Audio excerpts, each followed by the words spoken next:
Hare Krishna. Balance the self you are presently with the self that you are eternally. The self that we are eternally refers to the soul. As souls, we are parts of Krishna and we can delight eternally in loving and serving Him. But presently, we don't understand our spiritual identity.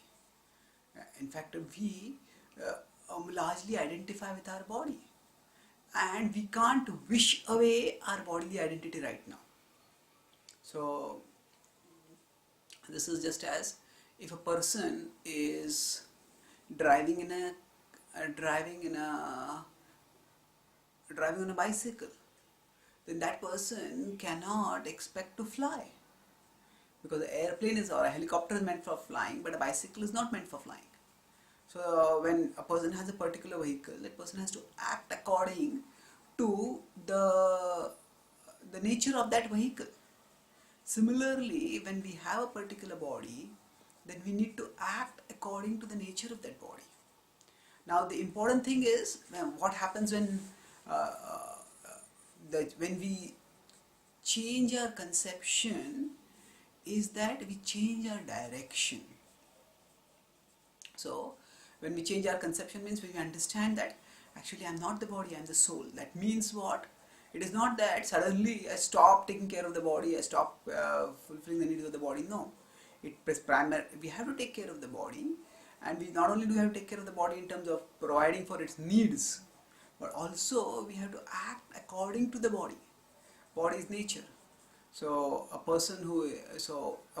That's why in the in the Vedic culture, in the tradition of Gita wisdom, there are these four social divisions of Brahmana, Kshatriya, Vaishya, Shudra. So a person acts according to one's nature, and by acting according to one's nature, one can live without having too much conflict or agitation or job dissatisfaction in one's material life. That's why Krishna states, Yuktahara viharasya चेष्टस्य कर्मसु युक्त स्वप्नावबोधस्य योगो भवति दुःखः. This is yukta ahar viharasya. This is yukta, regulated. We regulated in what? Ahar and vihar. In food and in recreation. Yukta cheshtasya karmasu. In work and in endeavor. Yukta. Yukta swapnavabodhasya. Be regulated in sleeping and other things. So basically Krishna is saying yukta, be regulated. And then yogo bhavati dukkha. So he does not say that eliminate these things, be regulated in these things. So if a person has a simple vehicle and say old fashioned car, and a person tries to drive that car like a racer car, the car will get spoiled. The person may even be to the accident and die. So like that, we all will suffer if we make the body do things which it is not meant to do. And that mostly people do it because when they are in the passion of material life, they subject the body to various sorts of undesirable things. But when we come with a passionate conception even to spiritual life, we may spoil the body that way if we do not give it adequate regulation. So by regulation, we balance the self that we are eternally with the self that we are presently. And through this balance, Krishna says, Yogo bhavati dukkha. That yogo bhavati, by the practice of yoga, dukkha, we become free from misery.